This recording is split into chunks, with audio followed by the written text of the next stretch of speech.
Hello guys, मैं हूं शान अली मुगल और आप देख रहे हैं कोड विद शान। आज की इस वीडियो में हम बात करने वाले हैं ऑपरेटर्स के टॉपिक को लेकर जो हमने शुरू किया हुआ है। उसमें हम देखने वाले हैं आज रिलेशनल ऑपरेटर्स के बारे में। पिछली वीडियो में हमने देखा था अरिथमेटिक ऑपरेटर्स के बारे में, जो हमने फुल डिटेल से देखा था और आपको यकीनन समझ भी आ गया होगा कि अरिथमेटिक ऑपरेटर्स क्या होते हैं। अगर आपने प्लेलिस्ट को फॉलो किया हुआ है, ये आपको प्लेलिस्ट मिल जाएगी मेरे चैनल पर, इसका लिंक आपको डिस्क्रिप्शन पर मिल जाएगा। अगर आपने एक्सेस नहीं की तो इसको एक्सेस कर लीजिए और सीक्वेंस में वीडियोस देखिए ताकि आपको कहीं भी कन्फ्यूजन ना हो। इससे क्या फ़ायदा होगा आपको कि आप जब नंबर वाइज वीडियो देखेंगे, जब से 1 2 3 और जब भी जितनी भी होंगी नीचे, तो इससे आपको सी लैंग्वेज सही से समझ आएगी और कोई भी डाउट्स वगैरह सी लैंग्वेज को लेकर नहीं होंगे। तो अभी हम देखने वाले हैं इस वीडियो में रिलेशनल ऑपरेटर्स। तो चलिए शुरू करते हैं बिना टाइम को ज़ाया किए हुए। सबसे पहले हम जो स्ट्रक्चर है सी का कॉमन, वो हम लिख लेते हैं। और यहाँ पर मैं लिख लेता हूँ रिटर्न ज़ीरो। यह सबको मैंने आपको बताया हुआ है, तो आपको आई होप कोई प्रॉब्लम नहीं होगी अगर आप कोर्स को फॉलो कर रहे हैं। तो यहाँ पर मैं लिखने वाला हूँ क्या, रिलेशनल ऑपरेटर्स। ठीक है, रिलेशनल ऑपरेटर्स। इनको रिलेशनल ऑपरेटर्स को क्या कहते हैं, इनको एक और नाम भी है कंपैरिजन ऑपरेटर्स। ठीक है, कंपैरिजन ऑपरेटर्स। इनके नाम से ही ज़ाहिर हो रहा है कि ये किसी चीज़ को कंपेयर करने के लिए यूज़ हो रहे होते हैं रिलेशनल ऑपरेटर्स। ठीक है, तो जब दो नंबर के दरमियान कोई कंपैरिजन हो तो उस वक्त हम ये वाले ऑपरेटर्स यूज़ कर रहे होते हैं। अब ये होते कौन कौन से, ये भी देख लेते हैं। एक होता है हमारा ये double equal to, which is equal to equals. ये प्रोग्रामिंग की बात करें तो यहाँ पर जब इक्वल्स का साइन डालना होता है तो हम दो बार इक्वल्स का साइन डालते हैं, तब वो इक्वल माना जाता है। जैसे हम वेरिएबल बनाते हैं, जैसे मैं ये बनाता हूँ, यहाँ पर जो इक्वल का साइन है ये इक्वल को ज़ाहिर नहीं कर रहा। ठीक है, ये इक्वल इसका मतलब नहीं है, इसका मतलब होता है असाइन करना वैल्यू। ठीक है, वेरिएबल ए है, इसमें हमने 3 वैल्यू असाइन कर दी, मतलब ए वेरिएबल में हमने 3 को डाल दिया। इसको कहते हैं साइन। ये असाइनमेंट ऑपरेटर्स के बारे में आपको बताऊंगा, तो आपने वो वीडियो भी आके देखनी है। अभी हम किसके बारे में बात कर रहे हैं, रिलेशनल ऑपरेटर्स के बारे में। तो इस पर हम देखेंगे रिलेशनल ऑपरेटर्स के ही बारे में। तो अभी ये हमने देखा कि इक्वल टू के लिए दो बार जो इक्वल टू का साइन होता है वो लगाया जाता है। और ये हो गया हमारा ये। उसके बाद हमारा हो गया दूसरा होता है, दूसरा हमारा क्या होता है जी, नॉट इक्वल। नॉट इक्वल, ठीक है, नॉट इक्वल्स। ठीक है, ये होता है। उसके बाद होता है ग्रेटर देन। ठीक है, ग्रेटर देन। और एक होता है लेस देन। ये हमारे क्या होते हैं, कंपैरिजन ऑपरेटर्स। और भी होते हैं, वो भी बताता हूँ। पांचवा होता है हमारे पास ग्रेटर देन और इक्वल टू। ग्रेटर देन और इक्वल्स टू। छठा होता है हमारे पास लेस देन और इक्वल टू। बिल्कुल ठीक गैस किया आपने, लेस देन और इक्वल्स टू। ये हमारे होते हैं टोटल कंपैरिजन ऑपरेटर्स। ये आप देख लें और से। और अब मैं एक एक करके ये आपको बता भी देता हूँ। सबसे पहले हम इक्वल्स टू के बारे में बात कर लेते हैं। पहले मान लें मैं दो वेरिएबल्स बनाता हूँ जिनके ऊपर हम ये वाले कंपैरिजन ऑपरेटर्स जो हमारे हैं उनके ऑपरेशन सब एक एक करके देखेंगे, जो मैंने अभी बताए हैं 6 के 6। ठीक है, ये वाले 6 जो है मैंने जो दिखाए हैं आपको बताए हैं, तो ये सारे हम देखेंगे। अब जाहिर सी बात है, कंपैरिजन हो रहा है तो दो नंबर्स के दरमियान ही होगा, इसलिए हम दो वेरिएबल्स बना लेते हैं। मान लें मैं एक बनाता हूँ, int A is equals to 30। ठीक है, int B is equal to 3 और int C is equals to A is not equal to B. ठीक है, is not equal to B. Printf करूँगा और यहाँ पर मैं लिखूँगा परसेंटेज डी। ये मैंने आपको बताया होगा कि परसेंटेज डी के बारे में मैं आगे बताऊँगा। ठीक है, अभी आप जस्ट आपने फोकस करना है, ये जो ऑपरेटर्स हैं इन पर फोकस करना है ताकि आपको ये सही से समझ आ जाए। उसके बाद हम देखेंगे परसेंटेज डी का क्या मतलब होता है। ठीक है, अभी जस्ट आपने ये समझना है कि ऑपरेटर्स क्या हैं, जैसे नॉट इक्वल टू का आउटपुट क्या होगा। ठीक है, हमने यहाँ पर एज नॉट इक्वल टू लिखा है, तो इसका क्या आउटपुट हमें मिलना चाहिए जब हम सी को प्रिंट करवाएंगे। तो देखते हैं कि इसका क्या आउटपुट मिलेगा। ये पहले से रन हो रखा था, ये हम इसको F11 दबा कर दोबारा से रन करते हैं। तो ये मुझे कुछ एरर दे रहा है, देखते हैं क्या एरर देता है।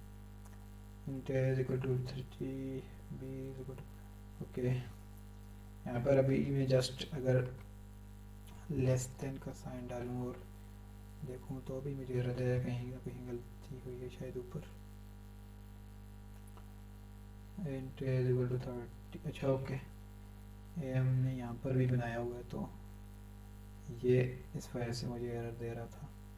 मैंने सोचा यहाँ पर इसकी वजह से दे रहा है, तो खैर ये हमने देखा तो और रन कर देते हैं। तो ये मुझे 1 दे रहा है। अब इसका जो आउटपुट होता है ना, जब हम दो चीज़ों को कंपेयर करते हैं तो उसका दो आउटपुट मिलते हैं, एक ट्रू, ठीक है, यहाँ पर मैं कमेंट में लिख देता हूँ, when we compare two values then its output will be true or false, ठीक है, इनमें से कोई एक होगी। मतलब अगर a is not equal to b था, तो अब जब हम पहले एक और बात समझ लें, जब प्रोग्रामिंग में हम बात करते हैं सी लैंग्वेज की, तो हमें जब ट्रू होता है when answer is true then C compiler shows 1 on screen। जब ट्रू होगा तो 1 दिखाई देगा, और जब when answer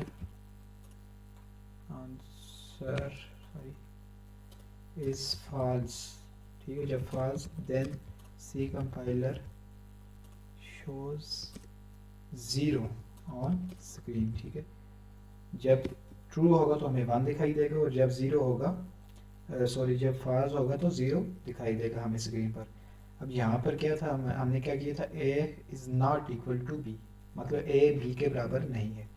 तो जब a 30 है और b 3 है तो ये a है, और a जो है 33 के बराबर नहीं है, 33 के बराबर नहीं है, तो ये वैल्यू क्या है, ट्रू है। तो जब हमने इसको रन किया तो इसने आउटपुट क्या दिया हमें, 1 का मतलब क्या, ट्रू, ये कंडीशन क्या है, ट्रू।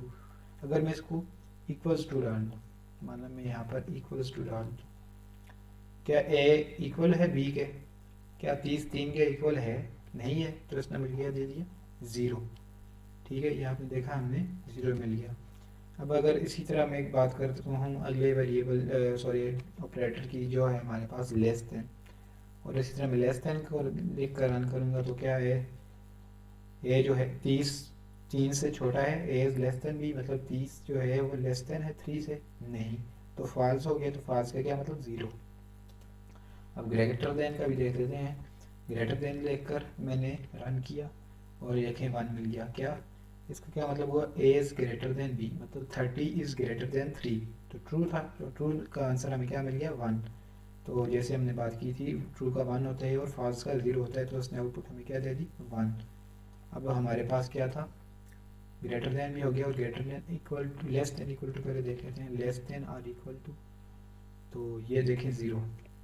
अब चूँकि a जो है 30 जो है वो लेस देन तो नहीं है 3 से, ना ही उसके बराबर है, तो ये क्या हो गया हमारे पास, ट्रू फॉल्स हो गया। अगर ये इसको मैं 30 कर दूँ, ठीक है, मान लें मैं इसको 30 कर दी, अब क्या आउटपुट होगी, आउटपुट ये देखें क्या है, 1। कैसे हुआ, और इसने चेक किया कि क्या 30 a जो है 30 है तो b भी 30 है, तो क्या 30 के बराबर है ना, पहले चेक किया लेस देन है तो नहीं था, क्योंकि ये लेस देन तो नहीं है, 30 के लेस देन तो नहीं है। तो दूसरी कंडीशन हमने लगाई थी आर इक्वल टू, क्या इक्वल है, हाँ है, तो इसने वो कंडीशन चेक कर दी और इसका आउटपुट हमें दे दिया 1, इसी वजह से हमें 1 शो हुआ। अगर ग्रेटर देन लिखते हैं, जब हमने ग्रेटर देन लिखा और इसको रन किया तो इसने 1 दे दिया, वो कैसे, ग्रेटर देन में कैसे दिए, क्योंकि 30 के से बड़ा तो नहीं है, 30 से बड़ा नहीं है, लेकिन 30 के इक्वल तो है, तो इसने आउटपुट दे दिया हमें 1। इस तरह से ये ऑपरेटर्स काम कर रहे हैं। और ग्रेटर दैन भी हो गया और लेस दैन भी हो गया। ये सारे ऑपरेटर्स हमने एक एक करके देख लिए, इक्वल टू भी देख लिया। अब मैं इसको एक एक करके देख लेता हूँ। इंट मान लो मैं ऐसे लिख लेता हूँ int D is equal to, अब मैं बल्कि ऐसे कर देता हूँ int A is equals to, मैं इसको 10 कर देता हूँ और A's not equal to B कर देता हूँ। इंट अब सबको प्रिंट करवाते हैं। Int A is equal to A's greater than B, F को हम कर देते हैं A's less than B, and F G को कर देते हैं A's greater than or equal to B, और इंट जी भी हो गया और एफ जी एच होता है इसके बाद, तो उसके लिए हम कर देंगे A's less than or equal to B. और अब से सबको प्रिंट करवाते हैं और सबका आउटपुट देखते हैं हमें क्या मिलता है। अब हमने क्या करना है, यहाँ पर इसको कॉपी कर देते हैं, सॉरी ये क्या, इसको कॉपी किया और यहाँ पर हमने कितने करवाने हैं, 6 एक हो गया और 5 और करवाने हैं, 2 3 4 5 6, या हमें 6 के 6 यहाँ पर मिल गया। और यहाँ पर मैं लिखूँगा D E F G H, यही नाम रखे थे हमने, C D E F G H, ठीक है। अब देखते हैं इनका आंसर सबका। अब इसने 0 1 1 1 0 1 0 ये एक ही लाइन में दे दिया, तो मैं चाहता हूँ ये एक लाइन में ना आए, अलग अलग लाइन में आए, तो उसके लिए हमें बैकस्लैश n लगाना पड़ता है। यह हम आगे देखेंगे, ये स्केप सीक्वेंस भी इसके साथ देखेंगे, ये परसेंटेज लीव जो है इसको भी समझेंगे, और ये जो बैकस्लैश n लगा रहा हूँ इसको भी देखेंगे अगली वीडियो में। अब देखें 0 1 1 0 1 0, अब ये कैसे आएगा पहले देख लेते हैं। ये पहली कंडीशन देखें, सी वाली जो वेरिएबल सी में स्टोर की गई है, ए इज इक्वल टू बी, क्या ये इक्वल टू बी के इक्वल है? नहीं है, 30 इज नॉट इक्वल टू 10, तो क्या होगा, इसने एक कंडीशन फॉल्स होगी तो हमें 0 मिल गया। दूसरी कंडीशन थी A is not equal to B, तो ट्रू थी तो हमें 1 मिल गया। क्या ए ग्रेटर देन है बी से? ट्रू है। क्या 30 मतलब 30 10 से बड़ा है, तो कंडीशन ट्रू थी तो फिर हमें 1 मिल गया। उसके बाद हमें कंडीशन थी ए इज ग्रेटर देन, हो गया। अच्छा, ए इज लेस देन बी, क्या ए बी से छोटा है, मतलब जो 30 है वो 10 से छोटा है? नहीं, तो हमें क्या मिला 0 मतलब फॉल्स। और उसके बाद हमारे पास था A is greater than or equal to, तो ट्रू था, मतलब 10 जो 30 है वो 10 से बड़ा है, इक्वल टू तो नहीं है, बड़ा तो है, मतलब दो कंडीशन थी ना, greater than or equal to, equal to नहीं है, 30 10 के बराबर तो नहीं है, लेकिन ग्रेटर देन तो है, तो इस वजह से ये ट्रू होगी और हमें यहाँ पर 1 मिल गया। अब आखिरी कंडीशन थी ए इज लेस देन और इक्वल टू, तो ये भी हमें 0 मिल गया। उम्मीद करता हूँ कि आपको ये सब ऑपरेटर्स जो हैं, कंपैरिजन ऑपरेटर्स या रिलेशनल ऑपरेटर्स, ये आपको 6 के 6 समझ आ गए होंगे, और इनका आउटपुट कैसे मिलता है ये भी आपने देख लिया और समझ गए होंगे कि इसका आउटपुट क्या है। आई होप कि ये वीडियो आपको पसंद आई होगी, और अगर पसंद आई है तो चैनल को सब्सक्राइब कीजिए और वीडियो को लाइक तो ज़रूर कीजिए। मिलते हैं अगली वीडियो में, तब तक के लिए अल्लाह हाफिज़।